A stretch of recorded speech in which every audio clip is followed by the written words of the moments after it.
कर्क राशिफल अगस्त 2026 जन्म राशि के आधार पर पूरे अगस्त माह की मासिक राशिफल का विश्लेषण करेंगे। चंद्रमा और गुरु की युति अगस्त माह में लगातार बना रहेगा और ये युति जो होता है इसको गज केसरी राजयोग कहा जाता है। गज केसरी राजयोग का मतलब होता है राजसी ठाठ बाट, सभी प्रकार के इच्छा शक्ति की पूर्ति होना, धन धान्य का परिपूर्णता होना, और ऐसे भी काम हो जाते हैं जिनकी आपने कल्पना नहीं की है, सोचा नहीं है, इतनी बड़ी डेवलपमेंट के संयोग बन जाते हैं। यह अपने आप में एक बेहद खास और महत्वपूर्ण समय के रूप में आपके लिए रहने वाला है। तो पूरी विस्तृत विश्लेषण आपको देखना है। स्वास्थ्य, करियर, संबंध, रिश्ते, लव लाइफ, व्यापार और आपके जीवन में किस तरह से बड़ी डेवलपमेंट अगस्त माह में हो सकती है, क्या सावधानी रखनी चाहिए और कौन सी ऐसी खास उपाय इस माह में आपको करनी चाहिए जो उपाय आपके जीवन के अंदर आपके दशा और दिशा को बदलने में सहयोग करे।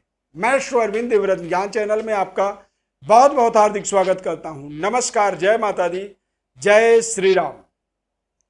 इस चार्ट को आपको ध्यानपूर्वक देखना। इस चार्ट के आधार पर ही अगले 1 महीनों तक आपके जीवन में महत्वपूर्ण परिवर्तन, बदलावों को हम यहां पर समझेंगे और आपको आगे बढ़ने के लिए आपको क्या उपाय करनी चाहिए वो तो हम बताएंगे ही, लेकिन हमारे इस चैनल के आगे बढ़ने के लिए आपको क्या करना है, तो आपको केवल सब्सक्राइब करना है, लाइक करना है और कोशिश करें कि आप ज़्यादा से ज़्यादा लोगों को शेयर करें। ये आपकी मर्जी है, इसमें कोई आपको पैसे नहीं देने हैं, ये फ्री ऑफ कॉस्ट है। यदि आप ऐसा करते हैं तो ये आपका हमारे लिए बहुत बड़ा सहयोग होता है। कर्क राशि वाले जातकों के लिए चंद्रमा, सूर्य और गुरु, इन तीनों ग्रहों की युति 17 अगस्त तक बना रहेगा। चंद्रमा, सूर्य, गुरु की युति ये अपने आप में बेहद खास होता है। आपने देखा होगा कि जब आपका कोई शुभ कार्य जीवन में होता है, जैसे कि शादी, विवाह या कोई भी संतान की उत्पत्ति होना है या हो रहा है, तो जब जीवन में कुछ बड़ी डेवलपमेंट होती है या कुछ मांगलिक कार्यों का आपके जीवन में अवसर बनता है, तो आप पंडित जी के पास जाते हैं कि पंडित जी हमारा शादी का आप मुहूर्त बताएं, या संतान उत्पत्ति के लिए मान लीजिए आप टाइम फ्रेम फिक्स करते हैं कि कौन से टाइम में संतान का जन्म होना चाहिए। तो जब ऐसे कोई शुभ कार्य आप जीवन में करते हैं तो पंडित जी आपके लिए सूर्य, चंद्र और बृहस्पति, इन तीनों ग्रहों के बल को देखते हैं। इनका बल यदि आपके सकारात्मक हैं तो फिर वो आपको एक बड़ा ताकतवर समय को निर्धारित करते हैं कि इस तिथि में, इस दिन में, इस तारीख में आप ये कार्य संपन्न करें। ठीक उसी तरह से इस पूरे 2026 वर्ष के अंदर अगस्त माह आपके जीवन में एक ऐसा शानदार समय है जब ये तीनों ग्रह कर्क राशि में गोचर कर रहे हैं, जो कि आपको स्वास्थ्य वाइज ताकतवर बनाते हैं। संबंध, रिश्ते आपके बेहद सकारात्मक हो जाते हैं और इस समय में, इस माह में आप देखेंगे कि जिसको आपने चाहा, जो चीज आपने पाना चाहा, वो चीज बिना मेहनत के आपको मिलती चली जा रही। तो यदि कोई बड़ी रियलाइजेशन वाला समय है, कुछ बड़ा अनुभव करने वाला समय है, तो जब चीजें अच्छी होंगी तभी आपको गुड एक्सपीरियंस होगा, अनुभव होगा। मंगल ग्रह लाभस्थ गोचर कर रहे हैं, लेकिन मंगल ग्रह 2 अगस्त को मिथुन राशि में गोचर करेंगे 12वें घर में, और मंगल ग्रह के 12वें घर में गोचर करने से आपके जीवन में कुछ परिवर्तन होने लगेंगे।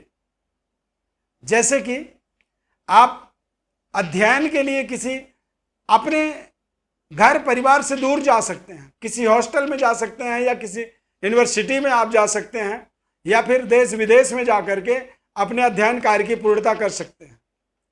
मंगल ग्रह द्वादश भाव में गोचर करेंगे तो मंगल ग्रह यात्रा के लिए कारक हो जाते हैं, यानी कि कुछ कारोबार, व्यापार या करियर के माध्यम से आपको ऐसी अपॉर्चुनिटी मिलेगी जहां पर आप बड़ी लंबी दूरी यात्राओं से लगातार जुड़े रहेंगे। शानदार अनुभव, एक्सपीरियंस आपको मिलेगा। मंगल द्वादश भाव में जब गोचर करते हैं तो ये मांगलिक दोष उत्पन्न कर देते हैं। मांगलिक दोष का मतलब होता है अलगाववादी। कई बार आपके मन में तेज गति से आपकी मानसिक इच्छा शक्ति बदलने लगती है और वो बदलाव आपको कई बार आपके करियर कार्य क्षेत्र में भी बदलाव करता है। कई बार आप जहां काम कर रहे हैं, जॉब कर रहे हैं, वहां पर देखेंगे अचानक वहां आपके आसपास के लोग बदल गए, नए नए लोग आ गए। तो एक नया एक्सपीरियंस मंगल ग्रह के द्वारा आपको मिलता है। कई बार मंगल ग्रह द्वादश भाव में होते हैं तो ऐसे समय में एक्स्ट्रा मैरिटल अफेयर हो जाता है, यानी कि शादीशुदा व्यक्ति के जीवन में कोई नया संबंध रिश्ता जुड़ने लगता है, या कई बार व्यक्ति कल्पना करने लगता है। हालांकि एक्स्ट्रा मैरिटल अफेयर शास्त्र नीति में गलत माना जाता है। अब यहां पर आपको सावधानी ये रखनी है कि शुक्र ग्रह जो है नीच राशि में गोचर करेंगे। अब शुक्र ग्रह नीच राशि में गोचर करेंगे और गलत तरीके का कोई भी रिलेशनशिप आपके जीवन में होता है वो आपके लिए हार्मफुल होगा, नुकसानदायक होगा। शनिदेव भाग्य में गोचर करेंगे और शनिदेव के ऊपर शुक्र ग्रह की दृष्टि पड़ेगी। तो शनिदेव आपके व्यापार के स्वामी हैं, शुक्र ग्रह आपके फाइनेंस, सुख सुविधा और लाभ के स्वामी हैं।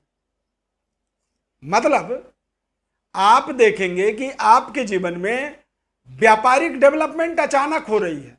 क्यों? क्योंकि व्यापार पर चंद्रमा और गुरु की युति दृष्टि पड़ रही है। कहते हैं बृहस्पति की दृष्टि में अमृत होता है। जिस जगह देव गुरु की दृष्टि पड़ती है वो जगह का जीर्णोद्धार हो जाता है, माला माल कर देता है उस जगह को। कौन? तो गुरु की दृष्टि। अब दृष्टि जहां पड़ रही है वहां के स्वामी शनिदेव भाग्य में है और गुरु के घर में है। तो यानी कि गुरु की दृष्टि शनि के घर में और शनिदेव देव गुरु बृहस्पति के घर में यानी कि भाग्य में गोचर कर रहे हैं और यहां पर शुक्र की उच्च दृष्टि पड़ जाएगी। आप यदि कोई बड़े अच्छे प्रोजेक्ट में काम कर रहे हैं और उस प्रोजेक्ट में अचानक देश के प्रधानमंत्री, राजा, राष्ट्रपति की दृष्टि पड़ जाए और वो आपको बुलाए, आपको सहयोग करें, आप समझिए कि दुनिया कोई ताकत आपके उस काम को रोक सकती है। कुछ ऐसा संयोग आपके जीवन में अगस्त माह में बन रहा है। कुछ बहुत ही महत्वपूर्ण पर्सनालिटी आपके जीवन पर दृष्टि डालेगा और वो दृष्टि योग आपके जीवन के दशा दिशा को बदल सकती है। शुक्र ग्रह की दृष्टि भाग्य पर पड़ने से गुरु और शुक्र ये दोनों ग्रह सप्तम भाव में यानी कि व्यापार स्थल पर दृष्टि डालेंगे। तो ये तो बात कन्फर्म है। देखिए कि सप्तम भाव में दृष्टि होने से आपके संबंध, रिश्ते, पारिवारिक जीवन लगातार निरंतर बेहतर होता चला जाएगा। शुक्र की दृष्टि पड़ने से आपके भौतिक भोग विलास का एक दायरा मजबूत होगा, यानी कि नए घर, भूमि, भवन की प्राप्ति हो सकती है। सुख सुविधाओं का विस्तार हो सकता है। मतलब एक छोटी सी गाड़ी में चल रहे थे तो एक बड़ी लग्जरी गाड़ी आपको प्राप्त हो सकती है। एक कमरे के मकान में रह रहे हैं या 2 कमरों के मकान में रह रहे हैं, अचानक आपको 4 कमरे, 5 कमरे के मकान मिल जाएंगे जिसमें आपको रहने का अवसर मिलेगा। जहां पर घर में सुख सुविधा की जो इंस्ट्रूमेंट होते हैं वो सब बेहद ब्रांडेड और न्यू ब्रांड के तरह आपके जीवन में जुड़ते हैं। इसे कहा जाता है लग्जरी सुख। मंगल ग्रह का द्वादश भाव में गोचर होगा। मंगल अपने राशि से तीसरी घर पर गोचर करेंगे और ऐसे समय में करियर के अंदर एक नई जिम्मेदारी मिल सकती है।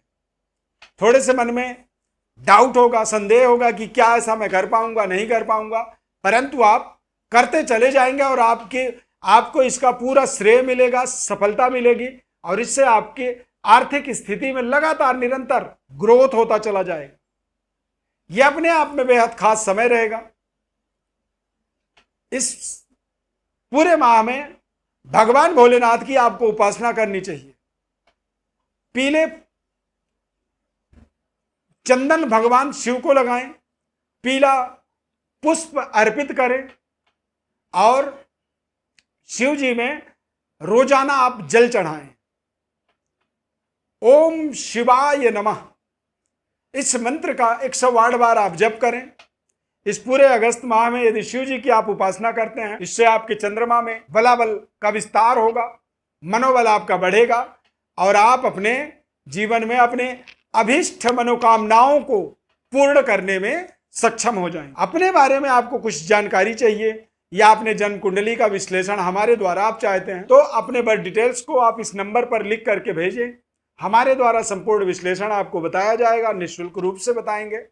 बस आप सब्सक्राइब, लाइक, शेयर आप करें और हमारे साथ जुड़े रहें। कार्यक्रम अच्छा लगा तो आप जय श्री राम कमेंट में लिख सकते हैं। इस खास कार्यक्रम में जुड़ने के लिए बहुत बहुत धन्यवाद। Thank you for watching. जय श्री राम।